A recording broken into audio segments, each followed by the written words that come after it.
Good evening and welcome to the regularly scheduled Nacogdoches City Council meeting, May 26, 2025. Would you bow your heads in prayer, please? Heavenly Father, we come before you today asking for forgiveness, Lord Jesus. Thanking you, Lord Jesus, for the rain that has fallen from the skies today. Asking you to be with this city tonight as we make decisions are what in the best interest of everyone. We ask that you look over, guide, and protect us, Lord Jesus. In Jesus' name we pray, and for his sake, amen. Amen. If you'll stand for the pledge. Pledge allegiance to the flag of the United States of America and to the republic for which it stands, one nation under God, indivisible, with liberty and justice for all. Honor the Texas flag. I pledge allegiance to thee, Texas, one state under God, one and indivisible. Okay, anything on open forum? Okay, nothing on open forum tonight? Okay. Items to be removed from the consent agenda. I make a motion we approve the consent agenda. Second. Have a motion and second for approval of the consent agenda. All in favor? Aye. Motion carries unanimously. Okay, we'll go to the regular agenda. Item 6A, revenue bond update on future borrowing for capital projects. Todd? Good evening. Mayor and Council, Todd Semino, Interim Finance Director. Just wanted to be with you tonight real quick to give you an update on the issuance of revenue bonds that we're going to need to help fund the water and sewer infrastructure projects that are in our 5-year capital improvement plan that's located in the back of the budget. So as you can see on the table on the screen there, that's basically a summary of that 5-year capital plan. And you can see there's projects that have a total cost of just under $100 million.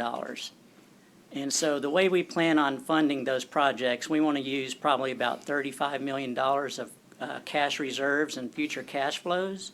And then the remaining 60 to 61 million, we'll need to issue revenue bonds for to cover that gap. So we've already started that process internally. But the council is going to be asked to basically adopt a bond ordinance next month for the first issuance of approximately $30 million to get the projects going. And so we wanted to get in front of you tonight just to give you this update, let you ask any questions you might have, and basically so you're aware of the process to happen in the next couple of months. So with us virtually is John Martin with Hilltop Securities. They're our financial advisor. So he's going to go through the next couple of slides just to give you the details of the revenue bond and what you can expect these next few months.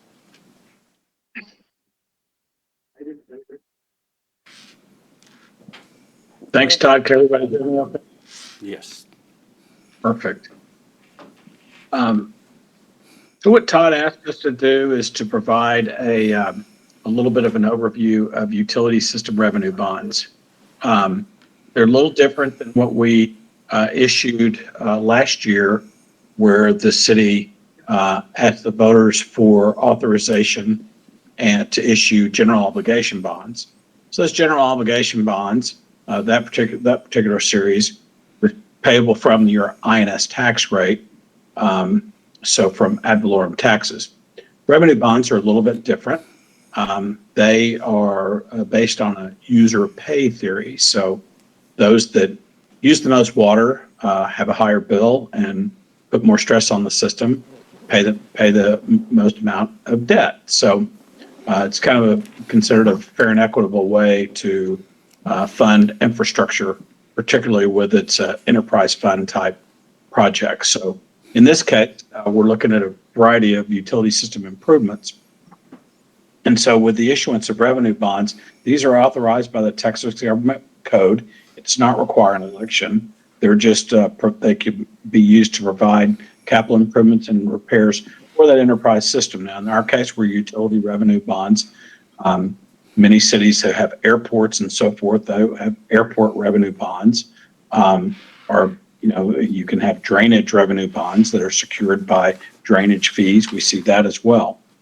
The revenue bonds, difference in general obligation bonds and revenue bonds is you have a variety of covenants in there. So because it's not an absolute tax that you levy every year, that you can really be very assured of what kind of cash flow you'll have and revenue you'll have to repay the bonds. Revenue bonds are they're not as typically not as high a credit rating as general obligation bonds, maybe one notch less than a normal. So if you have a AA minus general obligation rating, you might have a single A plus for your revenue bond rating.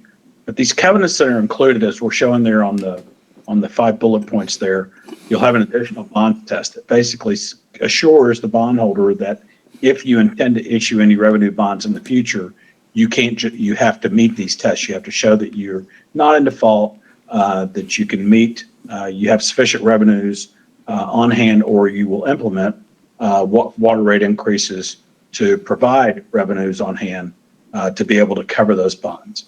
There's also a reserve fund requirement. Reserve fund requirements are very typical of revenue bonds, and they're usually funded at the maximum annual debt service. So and that is to cover shortfalls in the event that there's a downturn. If you have a really, really wet year and you're not selling any water, and we have a razor thin margin, then we would have to tap the reserve fund.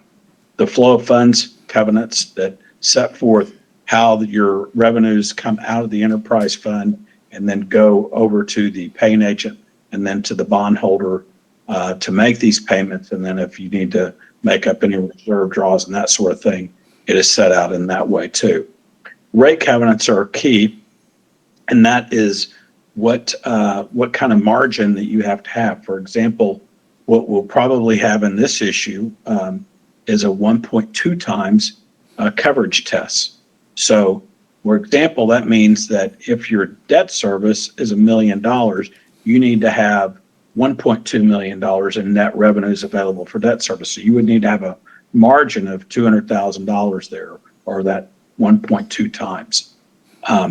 There might be also insurance coverage requirements and that sort of thing that says it assures the bondholder that if something happens to the system, that you're insured and they would be able to get their bonds paid back. As I talked about earlier, about the rating is usually a little bit lower, may result in a little bit higher interest rate than you see on GOs. Again, the debt is paid from the Water System Enterprise Fund. It is not paid from ad valorem taxes. So it's really important to understand that we will not have any increase in the ad valorem tax rate. This has nothing to do with that at all. We want to go to the next slide. So this sheet gives you an idea. We've run some preliminary numbers here as of last week, and this shows you how the sources and uses, what we're planning for the utility revenue bonds here. And this would be that you would have, in essence, of about $31.1 million of par amount of bonds. There's a premium on those bonds that's generated through the sale to provide us with available funds of $33 million. Those would then be used, as Todd had mentioned, for a project fund deposit of $30 million. The cost of issuance, which is, for example, our firm and bond counsel and rating agency fees and that sort of thing, we're budgeting $175,000 for that. Bond insurance, that's an estimate there of 20 basis points or 0.2% of debt service. That gets our rating up. We buy third-party bond insurance that we're basically enhancing our credit rating. It brings us to a AA rating. So we buy that, and that gets us lower interest rates. The underwriter's discount is estimated there. This would be, we're proposing a competitive sale. So that's a number that we're guessing of about $240,000. And the debt service reserve would be funded, as we've discussed, at the maximum annual debt service. Then we have a contingency because bonds are sold in $5,000 denominations. Next slide. So this page shows you the debt service schedule for the utility system revenue bonds. and this is based on current market rates, or as of April 30, actually just a few days ago. And you can see the principal repayment schedule, the interest rates, and the yield. So interest rates these days, that's where that premium is generated that we showed on that sources and uses of funds, because you're paying 5%, but to yield in that 3.25% down to 4.65%. So the total that you can see the principal and interest requirements each year, which are about $2.5 million. So the bottom footnote there is important. This averages out to a true interest cost of 4.39%. So, in a period we're seeing rising interest rates we're showing a 20-year transaction. So less than 4.5% is great for the city of Nacogdoches. So that's how that works.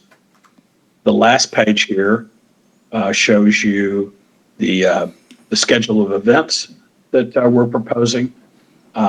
We've started this process, as Todd had mentioned, where we're asked for a request for information to start the offering document.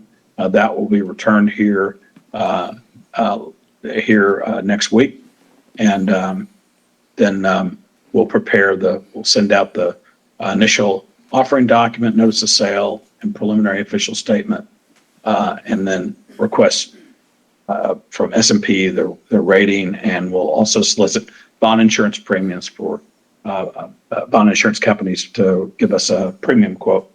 So we go through, and then we'd be back to you on the June 17th, or on your June 17 meeting. We'd accept bids that morning at 10 a.m., and then we'd come to you with a bid from the underwriters and your authorization through a bond ordinance at your 5:30 city council meeting. Then we finish up, finalize the final official statement now that we have the interest rates and all the structure in place. Bond counsel, Norton Rose Fulbright in this case, will submit all the documentation to the Attorney General's office, because we want to have the Attorney General's opinion on these bonds. And then we finally close on money in the bank for the city on July 10. I'd be happy to answer any questions. I've got a question for Case. Case, you're on, aren't you? Yes, sir. Can you hear me? Yes, sir, I can. Okay, $30 million. What is that gonna take care of? Well, that'll get us through hopefully several of our higher priority projects. As we've talked about in the past, one of our highest priorities is the Lanana and the Bonita Creek Yes. sewer mains. We're hoping to start those design efforts this year to the tune of about $5 million combined. The construction total will get probably beyond the $30 million, but that's not for another 3 years or so. It's going to take 2 or 3 years to design these lines. But we've also got other, important projects such as, the belt press building replacement out at the sewer plant.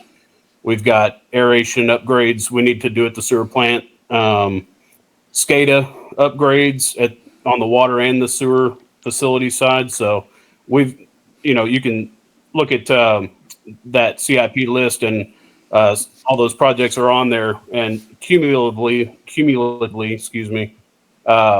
we'll, I think, get to 30 million pretty quickly. But there's several high priority projects that we need to get funded. Okay, all right, thank you. Case, I want to be sure that people are clear that these are not new proposed expenditures. These expenditures have been on the books, I think, at least 3 or 4 years that we need to have them done. Is that correct? So yes, several of them are. Most of them are, actually. Some of the ones that have come up recently are, say, the aeration upgrades. We've just started seeing some needs for doing that in the past year or two.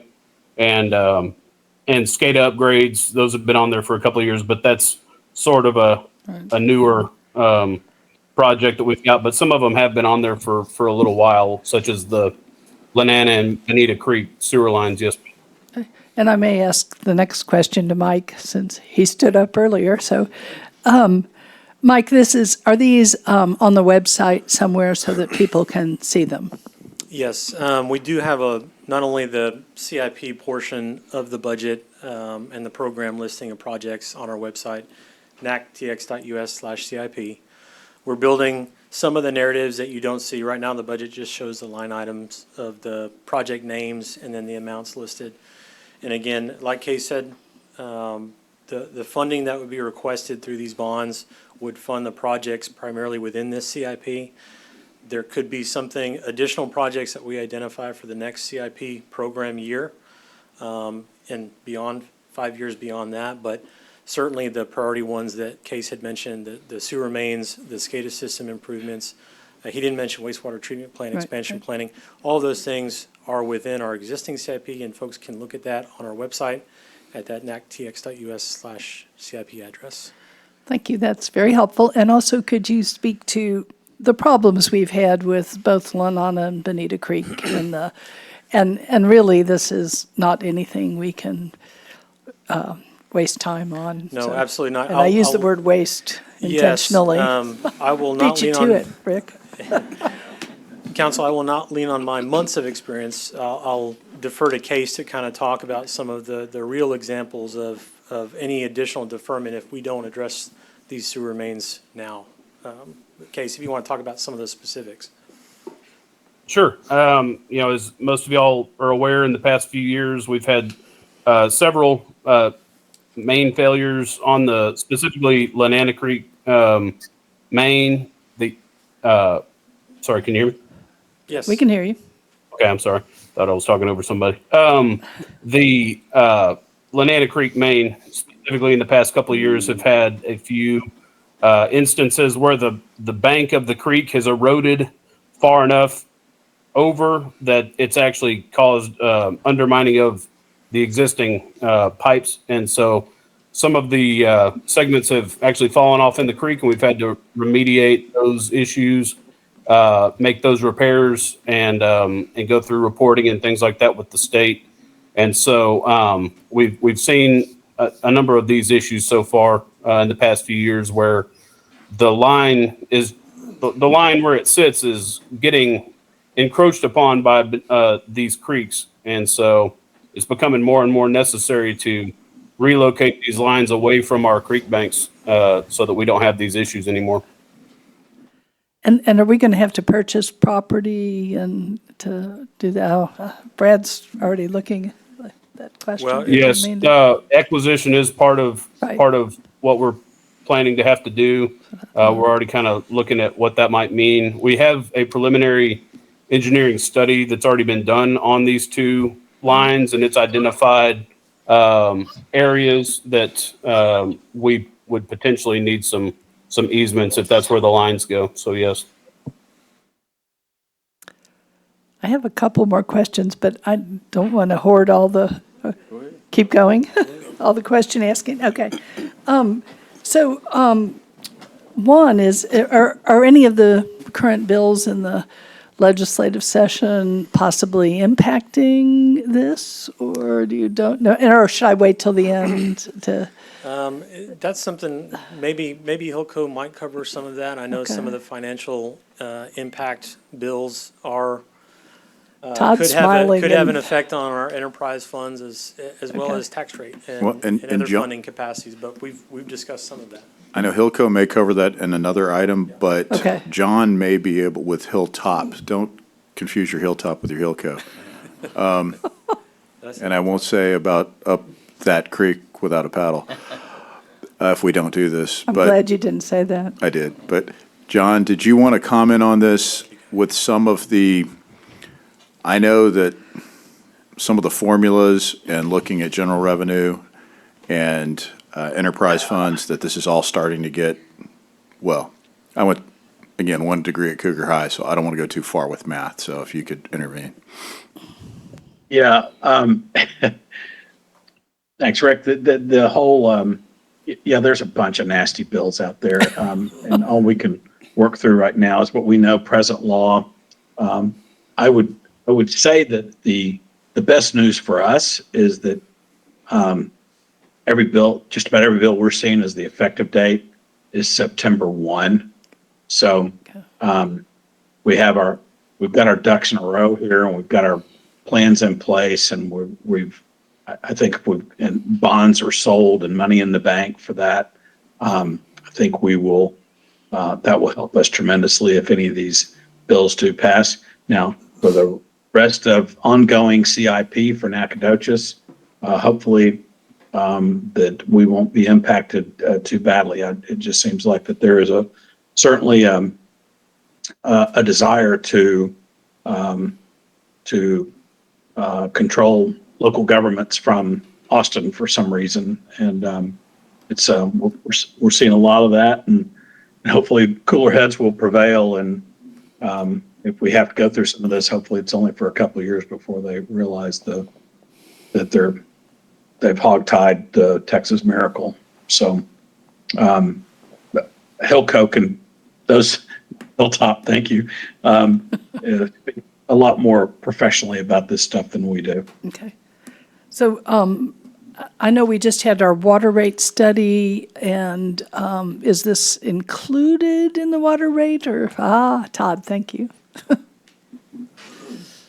Right, so council, remember, during the last fiscal year, we hired a consultant to do a water and sewer rate study for us. And they looked at our capital program, they looked at inflationary factors, things like that. So they recommended a 5-year, basically, structure for our water and sewer rates. And the council approved that, and it was codified, it's in our code of ordinance already. So, so part of that rate increase is to help pay the debt on these Okay. bonds that we're going to issue. We had already anticipated Right, it, and that's what I had thought, but I Correct. just wanted to, So no additional need to Okay. increase the rates great. beyond what's already been codified. Thank you. And I have one last question, and I apologize, I should know it. The reserve dollars that we put aside, do we get them back, or what happens to those reserve dollars, John? Yes, ma'am. That reserve fund is usually it's used to make the last payment on the bonds, Okay, or And then or when you redeem them. okay, So okay.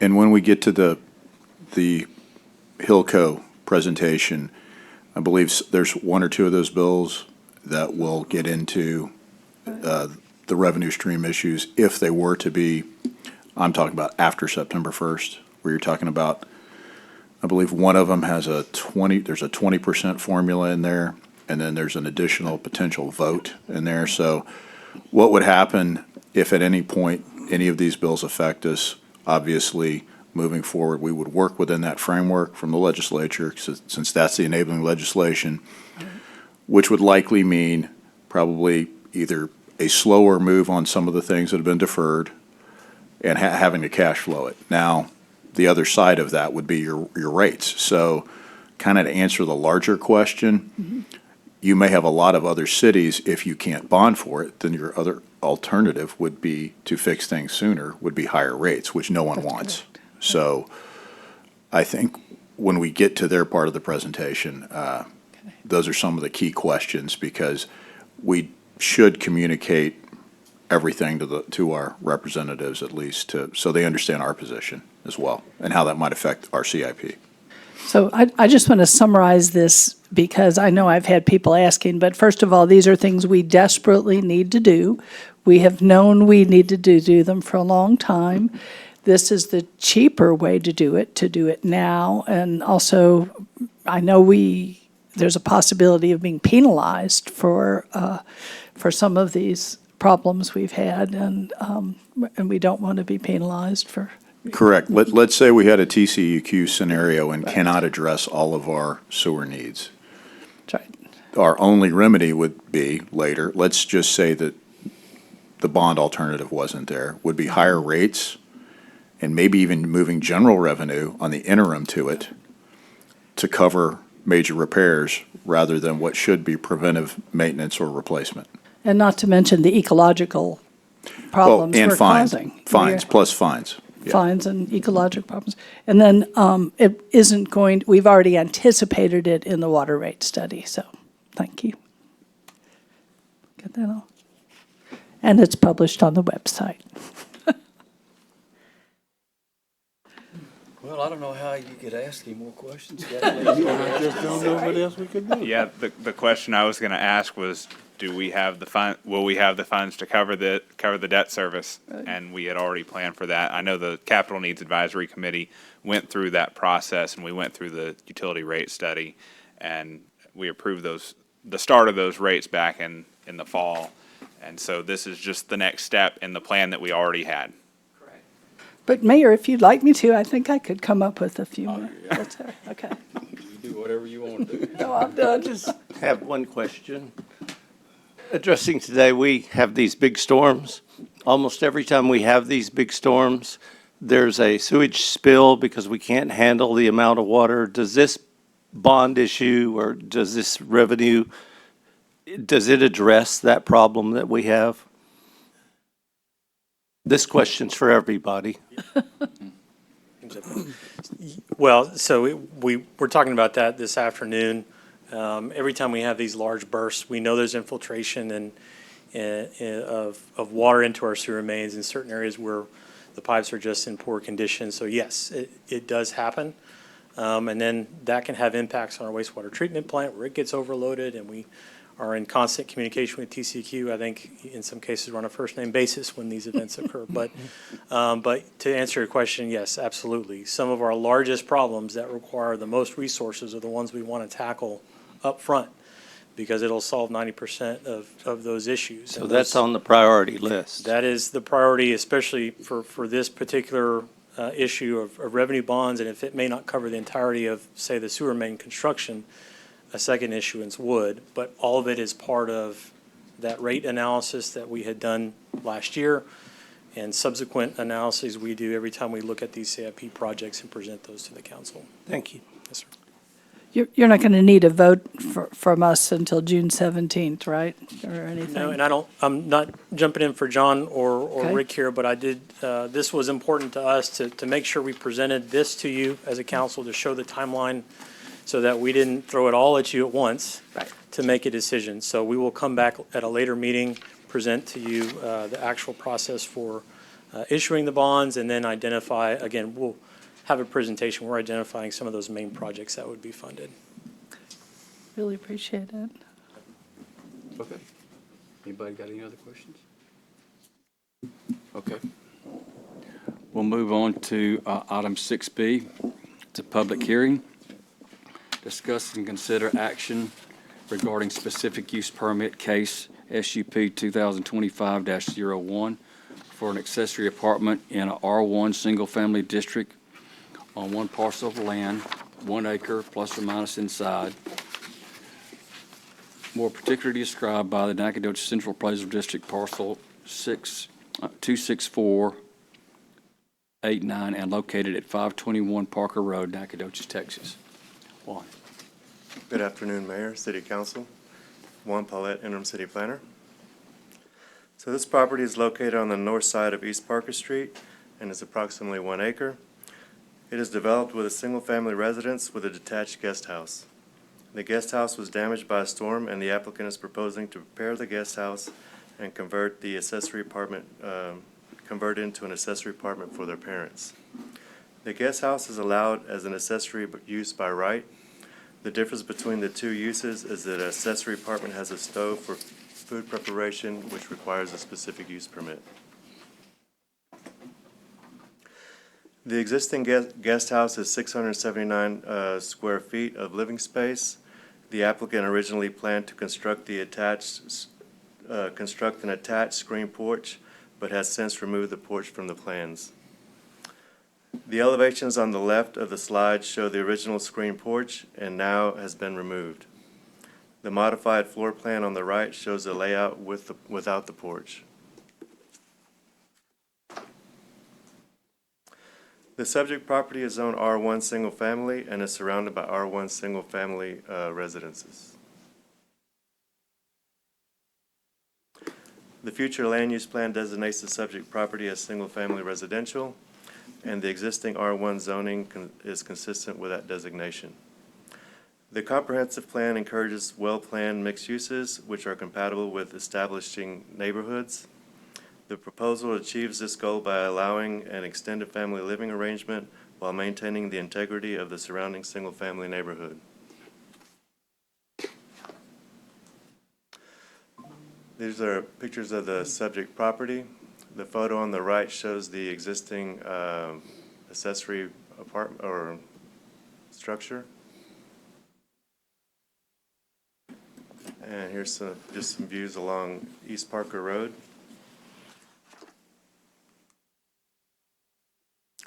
This slide shows the types of uses within the 200-foot notification area. Staff sent out 9 public meeting notices to those property owners and have not received any written responses in opposition or in favor of the request. Staff also sent out 28 courtesy notice postcards to property owners between 200 and 500 feet and have not received any responses to the request. Staff coordinated a neighborhood meeting for the property owners within 500 feet of the subject property on February 5th. 2 of the neighboring property owners attended the meeting with general questions but were not opposed to the item.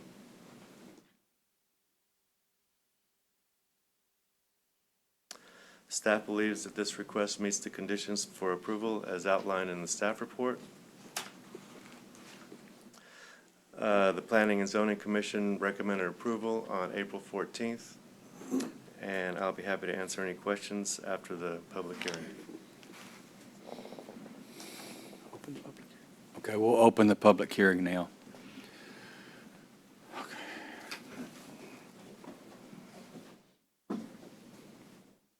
Brandy Cartwright, 2806 North Pecan Street. My question is, are the accessory apartment in the R1 single family only allowed because it's a family member who will be living there?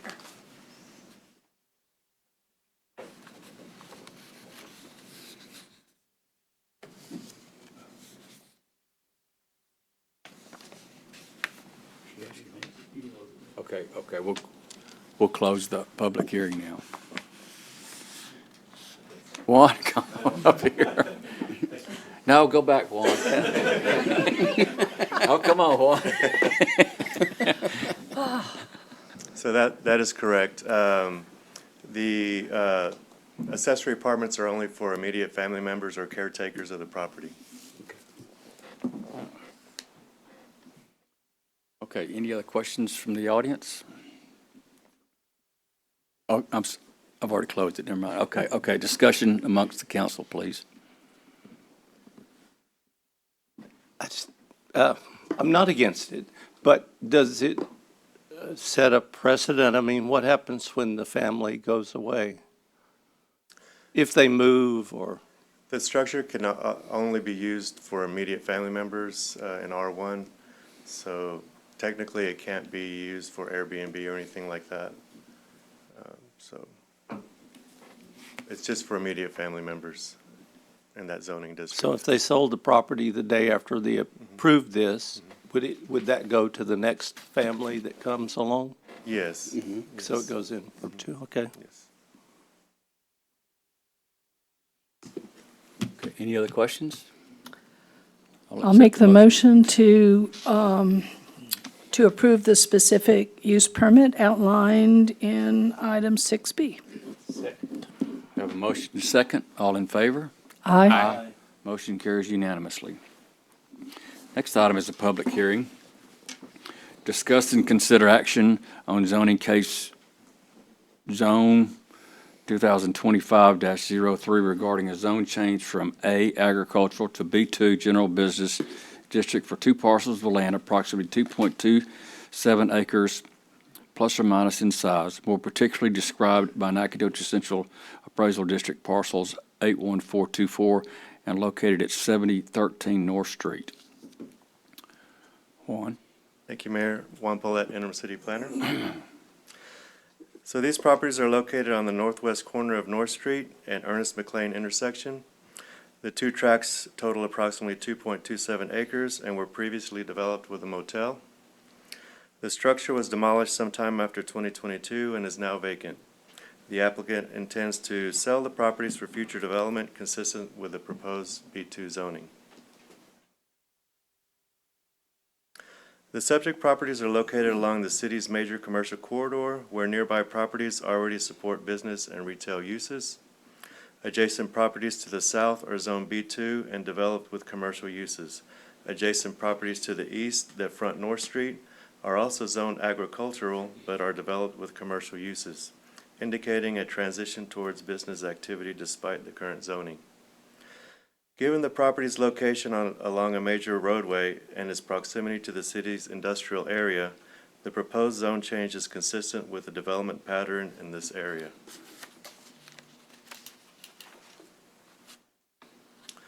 Future land use map designates the properties as rural development and is described as sparsely populated areas with limited development, but also includes areas that are transitioning into urban uses and development. However, the property's location along the primary commercial corridor and its presence of existing commercial development in areas suggests that the commercial zoning is a reasonable deviation from the future land use designation. And here's a picture of the subject property and some of the adjacent commercial properties. This slide shows the types of uses within the 200-foot notification area. Staff sent out 8 public meeting notice letters to those property owners and have not received any written responses in opposition or in favor of the request. Staff also sent out 5 courtesy notice postcards to property owners between 200 and 500 feet and have not received any responses for those requests. Staff coordinated a neighborhood meeting for the property owners within 500 feet of the subject property on February 26th. And one of the property owners attended the meeting with general question but was not opposed to the request. Staff believes that this request meets the conditions for approval outlined in the staff report. And the Planning and Zoning Commission recommended approval on April 14th. And I'll be happy to answer any questions after the public hearing. Okay, I'll open the public hearing. Any comments?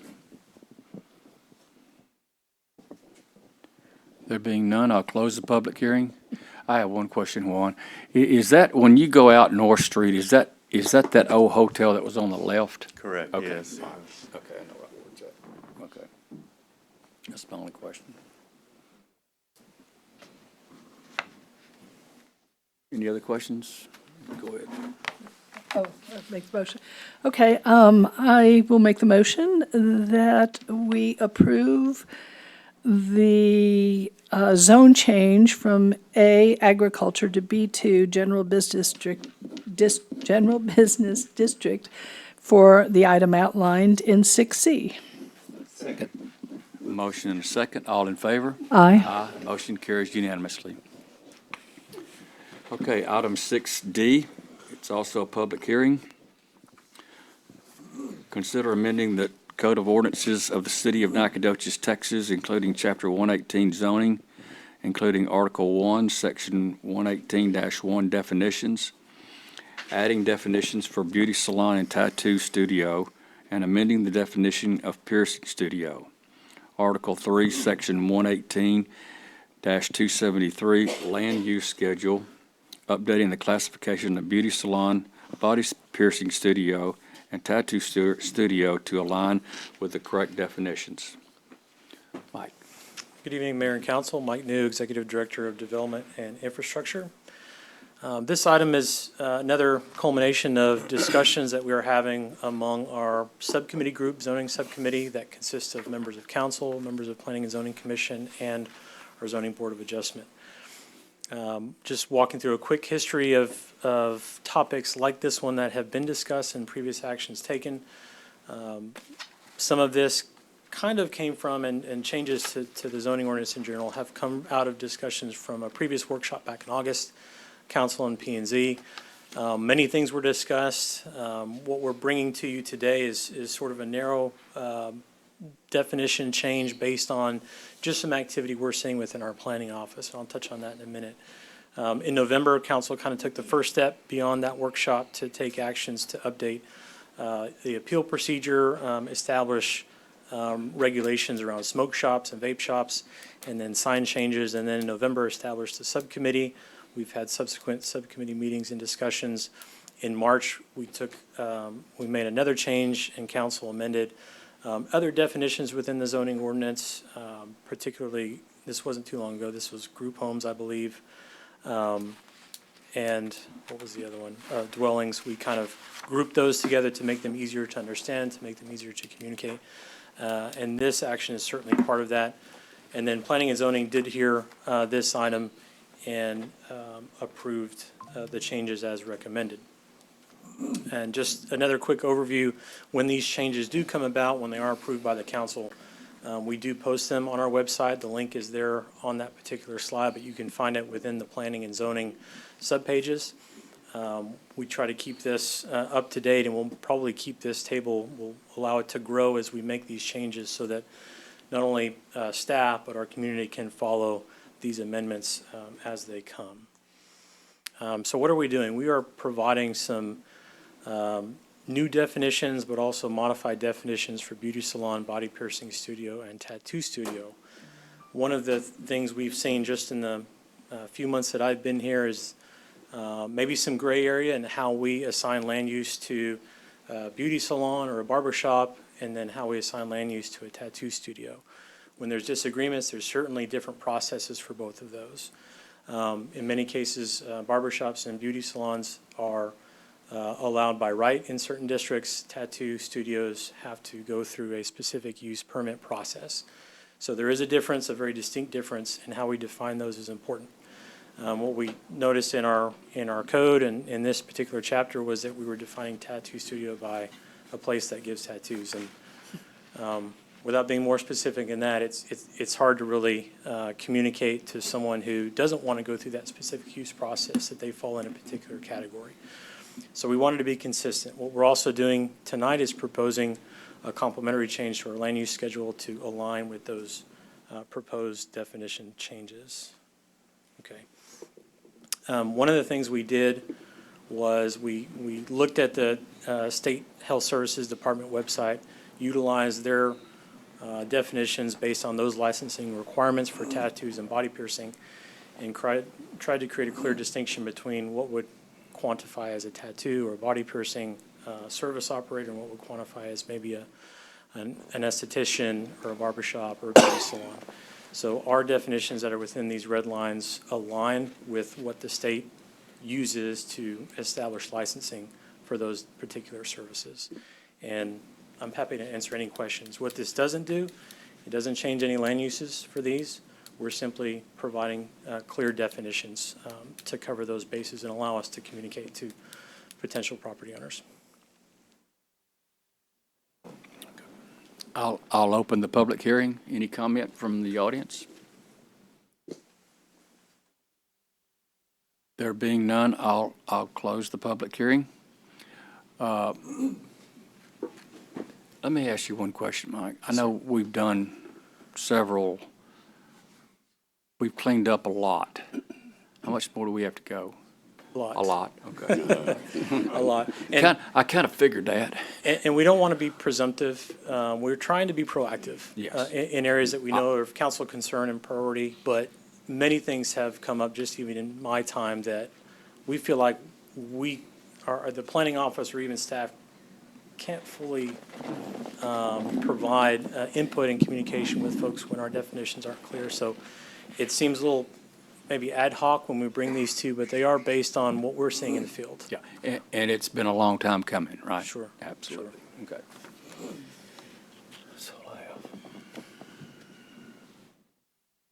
I'd like to make a motion if we close this thing. Thank you, Beat Brad. Kathleen once. Yeah, I've already closed it. Okay.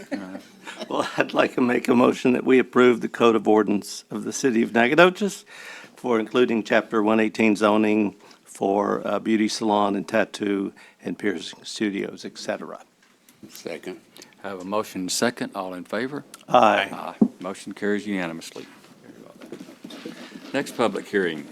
Consider amending the Code of Ordinances of the City of Nacogdoches, Texas, including Chapter 118 zoning, Article 1, Section 118-5 fees, Article 2, Section 118-67, public hearing postponement, recess, and continuations.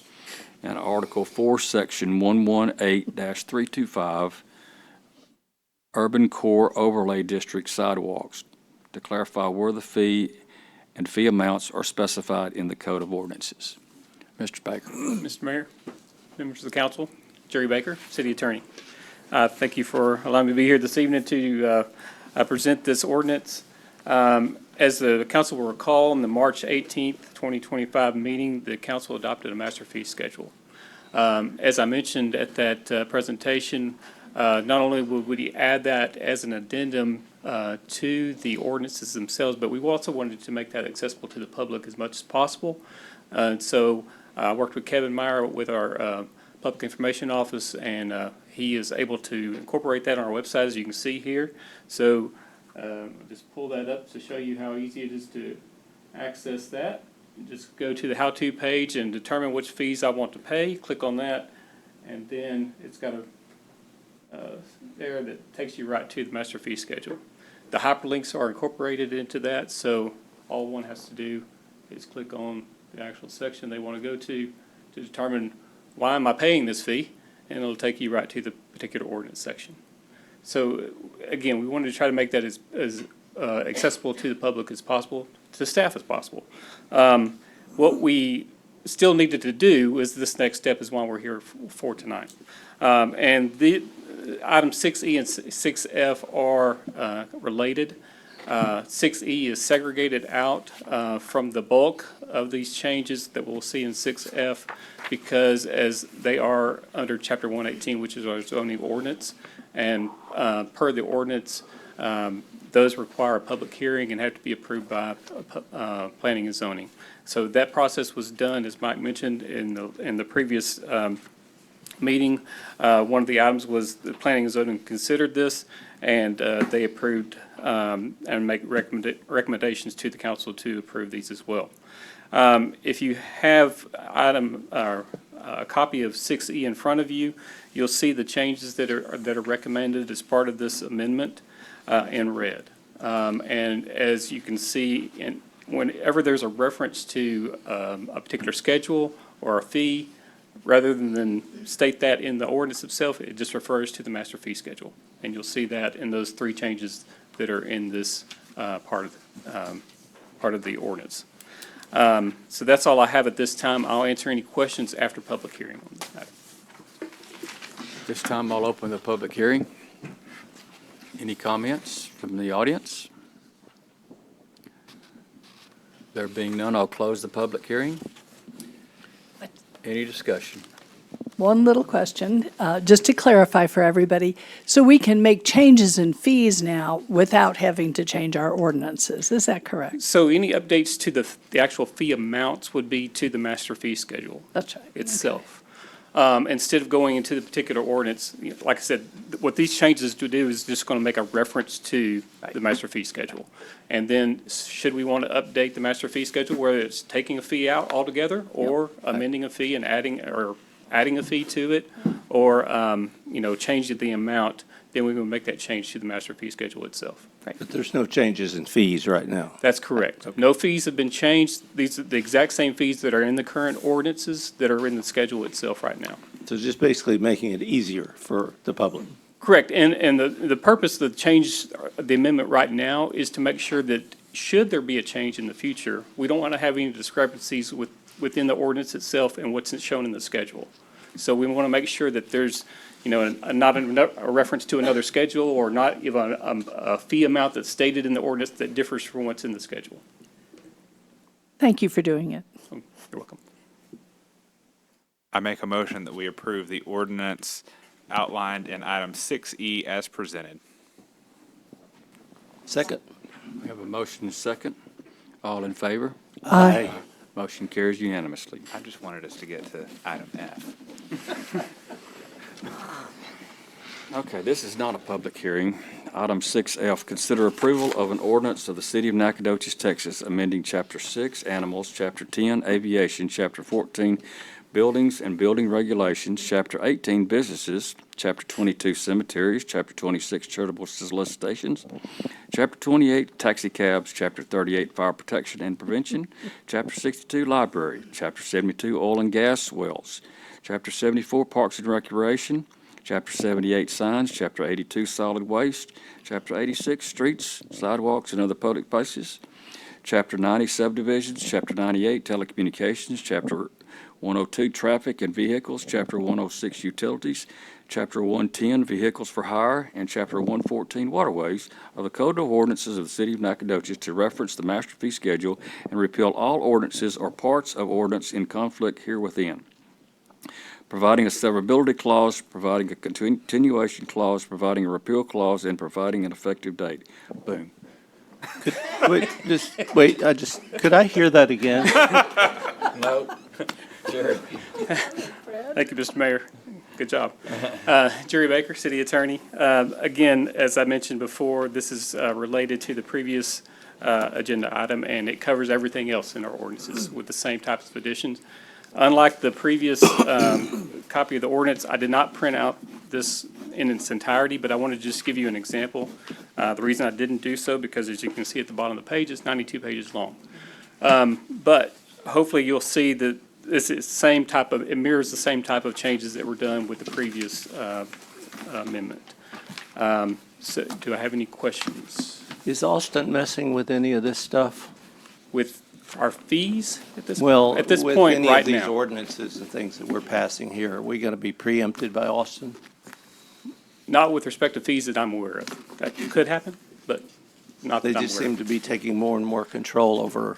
And we'll get to that in just a minute, in the Okay. next agenda item. But as far as I'm aware, with respect to these types of fees, I'm not aware of any interference by Austin, but who says they couldn't do Only that because tomorrow? this is a recorded public meeting, or are they aware of it now, Brad? Oh, thank you.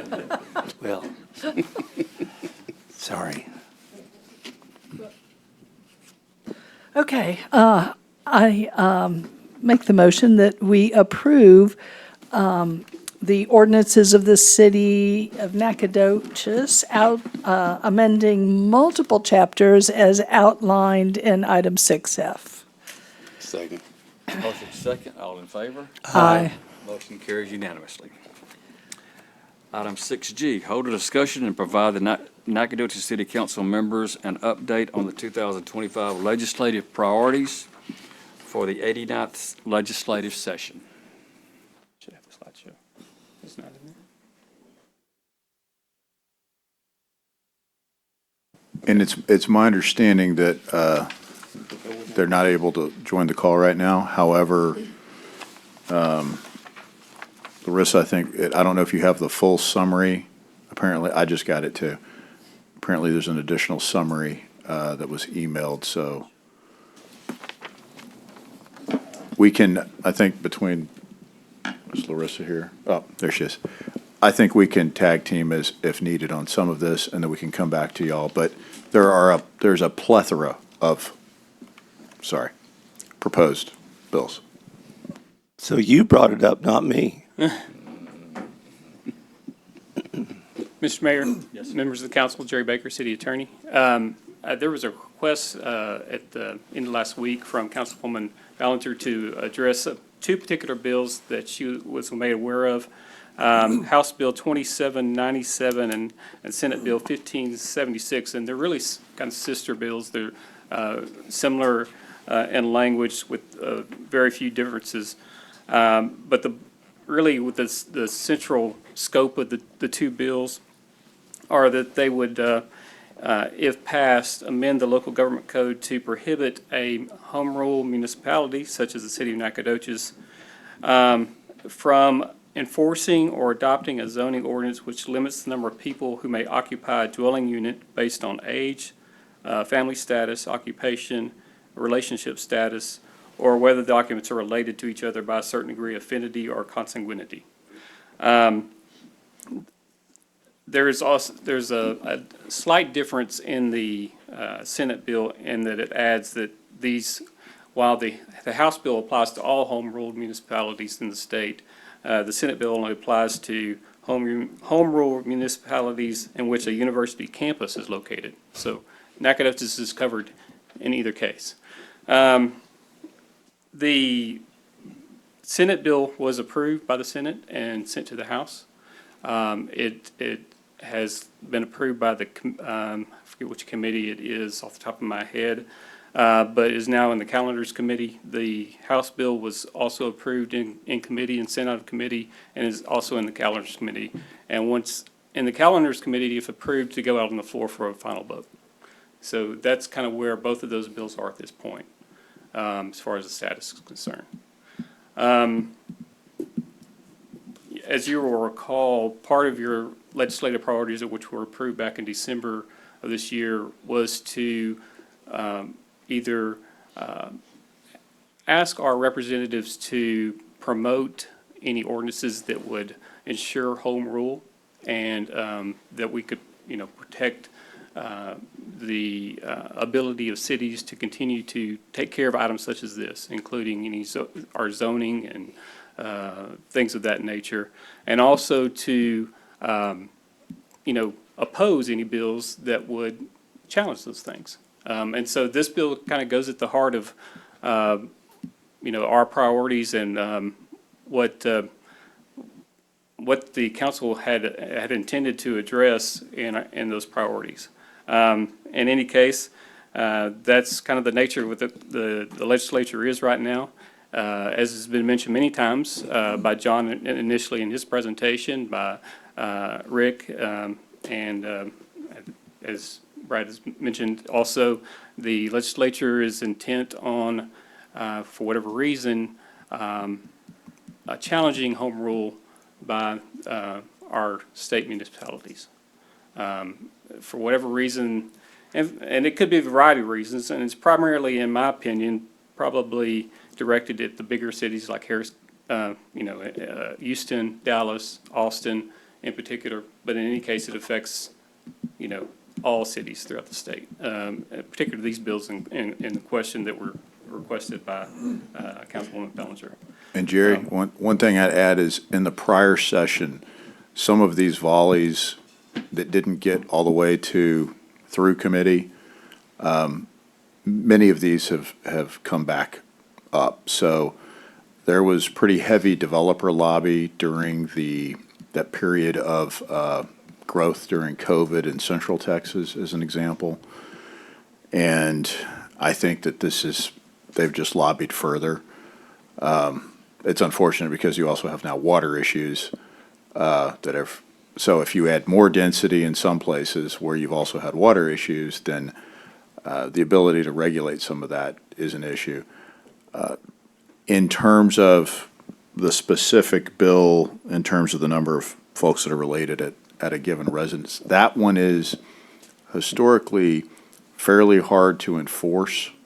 The only upside is, I would say, it has been difficult once you issue a certificate of occupancy to come down hard.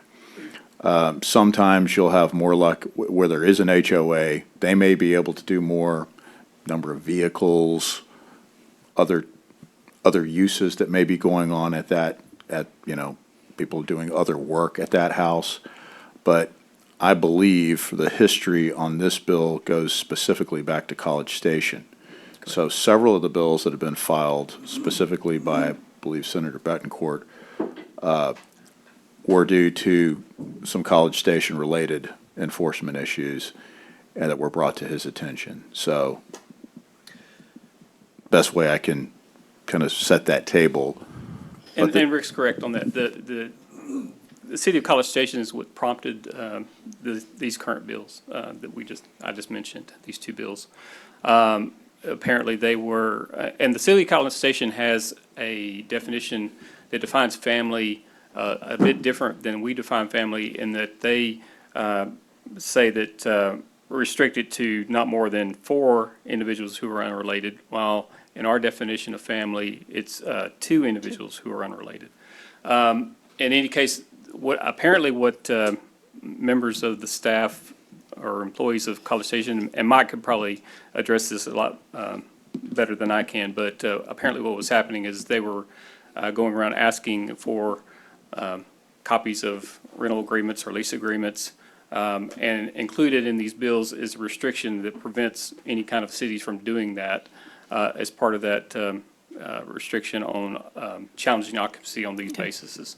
But they were just trying to come up with some way to address what they perceive as, a growing problem in College Station with, the population of the campus being so much. And they were setting up what's called these ag shacks where, all these students were just, going into these houses and some of these structures being designed specifically for that nature. So I'm not as interested in College Station as I am in sure. Nacogdoches, but the penalties, did you happen to look at the penalties in this laws? I think. So both bills did allow basically the ability of someone to sue the municipality should they want to challenge, if we said we're not going to follow that, and we're going to, there's my slideshow.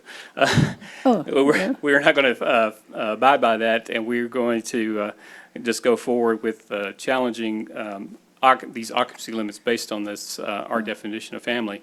It allows the property owner, whatever, to sue the city, recover attorney's fees. It would basically strip any kind of challenge of jurisdiction on behalf of the city, so they would have to defend the case. Right, do you know of any other bill that's been passed that allows people to sue the cities and recover attorney's fees ever? I think They're that's limited.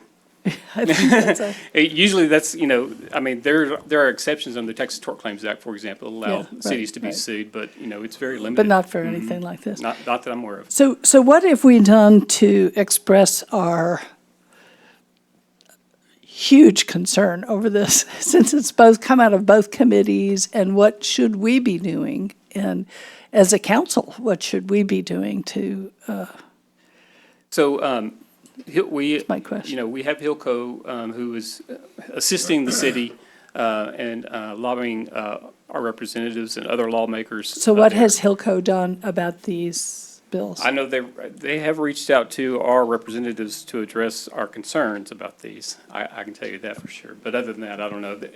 I reached out to Hilco to see if they could be available, and unfortunately, their schedule prevented them from doing so. They did provide a summary, which I will forward it to you after the meeting, of Okay. some bills, including these two, that are kind of on the move that would potentially affect the city of Nacogdoches. So you'll get that in your email. So at least, what do you recommend that we Well, do? I think what we could do, as these bills are moving, and I think they've highlighted, are those also, Natasha, in this? No, that was. That separate summary. We have some others that, what we could do is, with y'all's suggestion, is provide an updated list on those that have moved, because there were so many bills right. that were going to affect cities. Those that are moving that we're, believe are concerned with, such as this, we can go ahead and provide that maybe in a quasi-formal letter to both our representative and Senator Nichols both. So the two links you'll see on your screen are on the TML website. The first is basically the list of all city-related bills, and TML keeps track of those. It's substantial, and the vast majority of those will never go anywhere. But what they do on a weekly basis is put out a legislative update.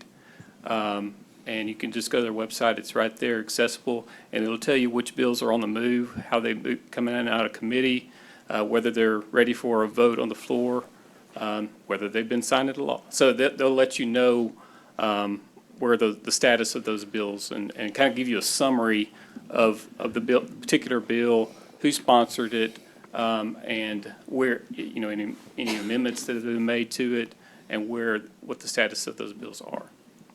But regardless of which side you fall on this issue, they're basically taking away local control and Yes. moving it out of here. There's no Yes. doubt. I mean, that's why the term preemption has been, well, even, I think one of the bills is super preemption as it's referred to. Some of these, such as some of the de-annexation, so forget annexation, that's already difficult.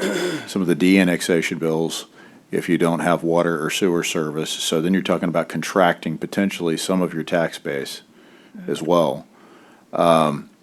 Then you look at some of the revenue-related bills on bonds, and then also raising the threshold for any vote to pass a bond. I believe one of them may have had 75%. So there is a break point in there, likely, that, and again, I think having been in different parts of the state, I can tell you this. We all operate under enabling legislation, and the reason there's some of that flexibility, you're dealing with a different economic base in every city. No two are the same. Sometimes in one region, you can get closer to it. But the difference between a Nacogdoches and a Galveston and a Leander and the list a Plano, and the list goes on and on, El Paso and San Antonio, the reason historically there was some flexibility in there, not everything is the same. Depending on how these are bracketed, there may be some unintended consequences. I can kind of envision some fast growth cities, especially that may have $500 million, but, for 125,000 people as an example, of infrastructure needs, because they didn't, let's say, have impact fees in place, and they would have to bond to build things over time. Some of those cities, under some of the circumstances, would not be able to build the things that they would have to build to support their not full build out, but even 3/4 build out. In our case, we have a couple of items, including, and I do think as SFA rolls out its master plan, however that master plan is rolled out, our ability to serve a larger population at SFA could also be affected, depending on the outcomes. And that means your water and sewer capacity, your roads, even just repairing your roads. So, again, many cities will have to bond to repair local streets. So, yes, there could be unintended consequences with some of them. And my approach is never do more than you need to, but it's nice to have options. It does take away your ability to pivot if everything is bracketed down to the point where, well, you can't pay the bills. That's the nicest way I can summarize it. Could we encourage Hillco to try to put some population control, like this is a city of 32,000 people, and maybe if it applied to cities of 200,000 or something, is there any possibility of that? I believe we can't afford it. There's a few I believe the bill that has the 15, and keep in mind, this was already adopted in Austin. And here's the irony. So you've got kind of both sides of the political fence have now supported at different times now a very high density scenario of a 1,500 square foot lot. So if you chop up lots at 1,500 square feet on existing streets that did not have that drainage capacity, that much impervious cover, again, parking, you're talking about a lot of conflicts. So to answer your question, it would probably, and that bill, as an example, I think is currently bracketed they changed it to, I think, 90,000 as the threshold. So that being said, for many cities that are at 100,000, that's going to be, that already had high growth rates, if a developer can come in and then, instead of building, let's say, 1/8 acre lots or 1/10, they can drop in 1,500 square, houses on 1,500 square foot lots. You get into your roadway master plan, your comprehensive plan, your drainage plan, all of those things could change with that level of density not pre-planned. And then you're having to react to it on your infrastructure side and cannot do certain amount of bonding. So if you start mating some of these restrictions together, many cities may not be able to respond to the development consequences of what is also allowed or preempted where, in terms of regulation. So let me ask very clearly here. If Hillco picks, or we pick the top 10 or 12 or 5, whatever contenders to destroy our city that look like they're probable. This alarmed me because it's already come out of Correct. both committees. And I particularly want to know if it makes its way to the floor or if it gets posted on the calendar, really. So I know it's in calendar committee and not all these can make it. But if we can be notified immediately of those top 10, what did he call them? Not disaster bills, but Poison something like pills, really, I had mean. to start with an R, I can't remember, but anyway, but if we can know about those top 10, I think really we should be, I mean, I don't know if if Hillco's informing you or what's happening, but I think we need to be informed if they get on the calendar and make their way to the floor so that we can respond, even individually. And maybe we can come up with And a resolution for the city council. a priority list Yeah. first to express some general concern with our delegation, Okay, and then keep y'all in the loop Please on do. all of those that move forward. And it may be, I mean, at this point, it's probably 24 minimum, because right. some of them have different pieces in them that, especially if they all get approved, then there's some areas that it's going to be lights out for many cities. They Yeah.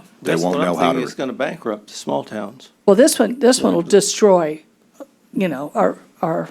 our culture of our city. I mean, it really would.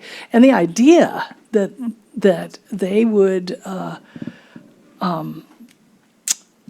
penalize the city and let people sue the city and we have to pay attorney's fees and all that, that's just absolutely out. I can't imagine the governor signing it, but it's outrageous, so.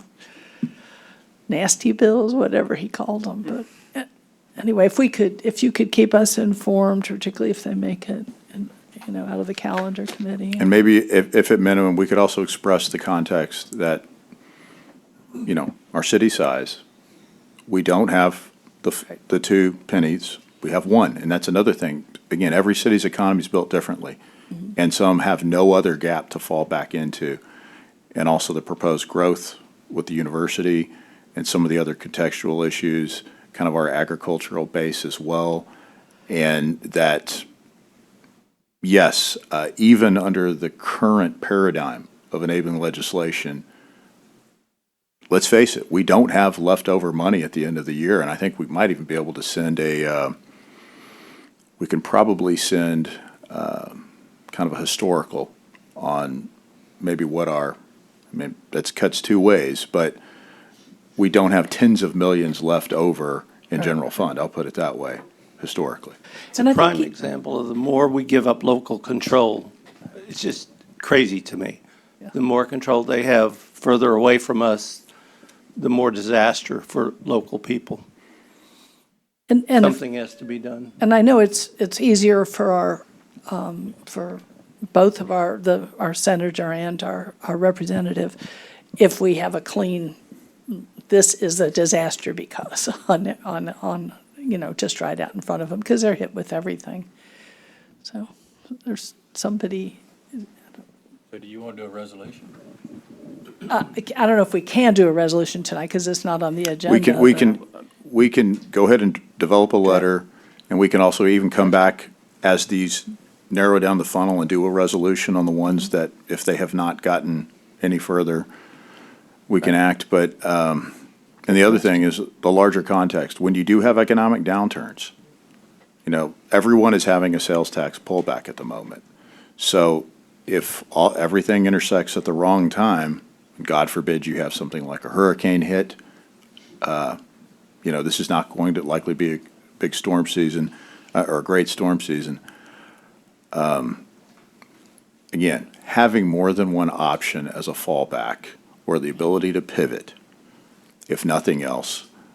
But if we're boxed in and we can't even repair old infrastructure, and you can't regulate your density at all, then you probably do have we have a set of issues going forward. So one of the reasons to keep us informed is because each one of us represents a ward with many people in it who could very feasibly send out a number, there's somebody who wants to make a statement or question, or, I don't know if it's, Well, nobody signed in for this item. all right, so. sorry, nobody signed in, so sorry about that. But anyway, I think all of us could could send out notices and get letters sent in to help speak our voice. And I know we would meet, when we needed to do a resolution. We can do it Yeah. within the law. I mean, I think Right. a 72-hour window, I can call a special meeting. Right. So, but we have to post it. As I mentioned, Hilco couldn't be here tonight, but they sent a summary. I'm going to forward that to you, so you'll have that, if not tonight, first thing in the morning. So please go through that. It's going to, like I said, there's the particular bills that they see as affecting the city of Nacogdoches or potentially affecting the city of Nacogdoches and where they are kind of, whether they're in a committee, whether they've been approved out of committee. They kind of give you a little chart to show you where they are along in the process. Right. So you'll have that, go through that, I would recommend, and then kind of highlight and let us know which ones are, you see as potentially troubling, and so we can address those either in a special meeting or at the next regular meeting through a resolution. Now, HOAs, it wouldn't apply, right? That's correct. Under both bills, on these two bills that we're talking about here, under both bills, HOAs would be not included in that restriction. Neither would, if there was a deed restriction, a property owner could enforce that deed restriction. And so, and also, the city would still have the ability to enforce any kind of occupancy limits, either under the fire code, a building code, or something Health along those code, yeah. lines. So those are not precluded in any way. But this would impact Kenbrook, it would impact Pinecrest, it would impact the neighborhoods right around downtown. It would, all R1 would not, R1, R2, and R3 all have language in about families. Is the city talking to SFA about this to R4 coordinate? is multiple families, so it would. 'Cause we should all be on In a- board the same way. Yeah, I know SFA has not rolled out officially their master plan, and we provided some initial input. However, the larger discussion on housing and on population, and I think we will be, obviously, this summer doing some discussion and workshop. We should workshop the housing piece. You've got some odd things right now because you also have high interest rates, but you also, at the same time, you've got growth plans with SFA. So, and we know we have need at every income spectrum, but that also doesn't necessarily address university housing. So, under various growth scenarios, it is critical for us to be able to plan the growth rate for SFA if some of that growth is going to be or need to be off campus. Because if it is off campus, we have another set of issues. And I know that we've heard various things that some may be, some may not be. But if it's a significant amount of off campus, then we have to work together to address that. It's not going, especially in these market conditions where we have not had that many new neighborhoods or apartments or townhomes or any type of housing where there's high interest rates and high costs to construct. We really need to be in lockstep together on that master plan and then how we can assist and then what our limitations are depending on what comes out of this legislative session to do so. And my understanding is I think SFA wants to help us, wants to work with us. They don't want to work against us. So we need to communicate with them, And we have been. Okay. But Okay, I didn't know, but. But the percentage of the growth that they will any off-campus is that's really a critical input for us to have any housing discussion kind of across the board.